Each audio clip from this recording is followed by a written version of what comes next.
ging'eyo nikech jogo mapidho yiende to gikia ni gipidhe nang'o to nego gipidh kwan maromo nade e kinde ka kinde. Erokamano maduong'.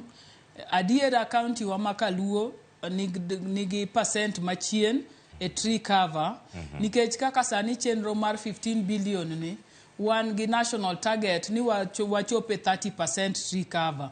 Koro kako osewachi Kisumu wan gi 8.85% tree cover, Siaya wan chien wan gi 5.27 tree cover.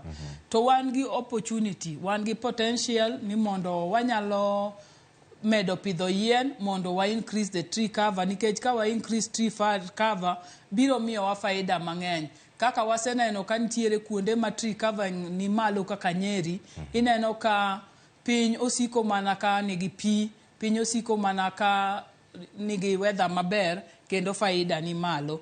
Koro maduong' moloyo ni kol ma kerwa oketo